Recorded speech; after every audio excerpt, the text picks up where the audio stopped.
안녕하세요. 청강TV의 김인숙입니다. 시멘트 포대 속의 편지에 대한 인생 문장을 시작합니다. 작가 미상의 글. 죽는 것은 이미 정해진 일이기에 명랑하게 살아라. 언젠가는 끝날 것이기에 온 힘을 다해 맞서자. 시간은 한정되어 있기에 기회는 늘 지금이다. 시멘트 포대 속의 편지는 일본의 소설가인 하야마 요시키의 작품입니다.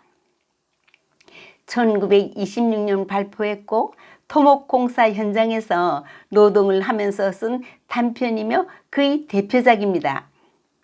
마스도 요조는 포대에 가득 들어있는 시멘트를 들어붓고 있었다.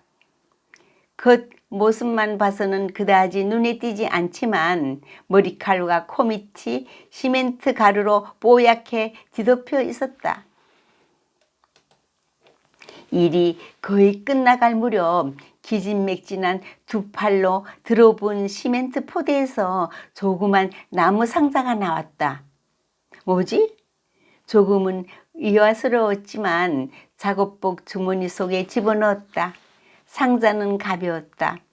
콘크리트 작업이 끝나고 한 잔 마실 생각에 빠져 집으로 돌아갔다.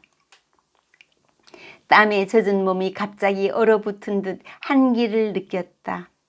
지나가는 발 밑으로는 기소강이 하얀 거품을 머금은 채 찢어대고 있었다. 제기를 못해 먹겠군. 마누라는 또 배가 남산만 하지. 집에서 오글거리고 있을 아이들이며 이 추위를 무릅쓰고 또 태어날 아이며 대책 없이 아이를 낳아야 되는 마누라를 생각하면 억장이 무너져 내렸다. 주머니 안에 들어있는 작은 상자를 꺼냈다. 상자에는 아무런 글도 씌어 있지 않았고 단단히 못이 박혀 있었다. 무슨 꿍꿍이 속이야? 목까지 쾅쾅 박아놓고. 돌 위에 냅다 상자를 던져 부서뜨리려 했으나 생각처럼 쉽게 부서지지 않았다. 마구잡이로 짓밟았다. 상자 속에서 헝겊조각으로 돌돌만 종이가 나왔다. 저는 N 시멘트 회사에서 시멘트 포대 깁는 일을 하는 요공입니다. 저희 애인은 분쇄기에 돌을 집어넣는 일을 했죠. 어느 날 커다란 돌을 집어넣던 그는 그 돌과 함께 분쇄기 안에 꼭 끼고 말았습니다.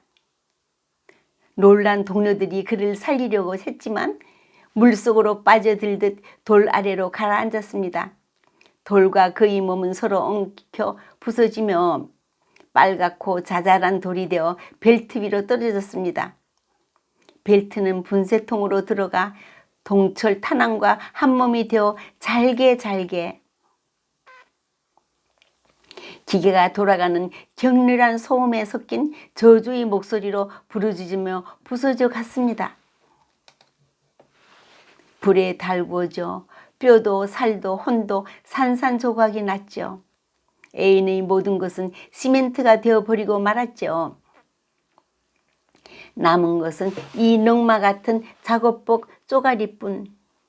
전 제 애인을 넣을 포대를 깁고 있습니다. 전 그 다음날 이 편지를 써서 상자에 담아 포대 속에 살짝 집어넣었습니다. 당신은 노동자입니까? 나를 불쌍히 여기고 답장을 해주세요.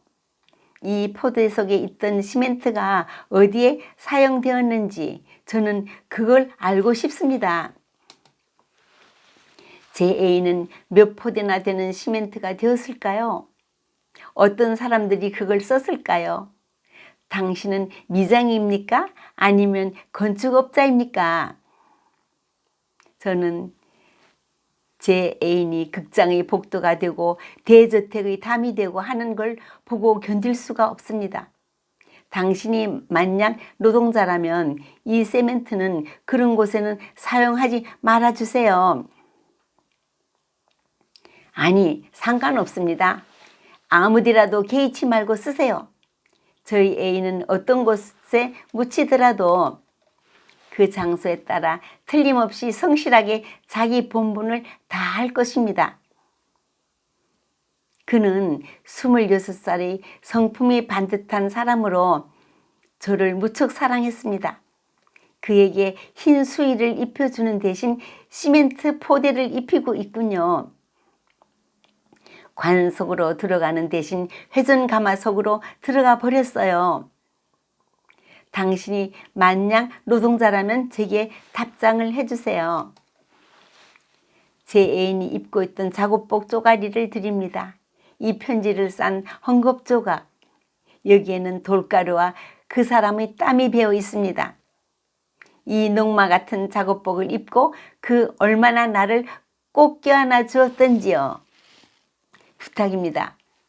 이 세멘트를 사용한 날짜와 정확한 주소, 또 어떤 곳에 사용되었는지 당신의 이름도 폐가 되지 않으면 꼭 알려주실 수 있을까요? 부디 몸조심하세요. 안녕. 마스도 요조는 편지의 끝에 적혀있는 주소와 이름을 보면서 밥사발에 부어놓은 술을 단숨에 들이키며 소리쳤다. 고주망태가 되도록 술에 취했으면 좋겠구나. 그래서 다 때려부셨으면 좋겠어. 마누라가 대꾸했다.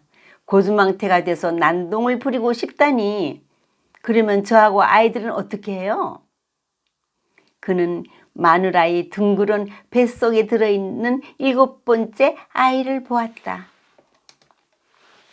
성경의 야고보서엔 너희 중에 고난당하는 자가 있느냐? 저는 기도할 것이요. 즐거워하는 자가 있느냐? 저는 찬송할지니라. 아버지가 딸을 불러 어제 네 남자친구가 너랑 결혼하고 싶다더구나. 난 찬성인데 네 생각은 어떠냐? 하지만 아빠, 전 엄마를 남겨두고 십 가는 게 너무 괴로워요. 아버지는 희망에 부푼 눈빛으로 그래? 그럼 내 엄마도 함께 데리고 가면 안 될까? 오늘도 당신을 만난다는 사실 하나만으로 즐거워하는 사람이 있습니까? 감사합니다.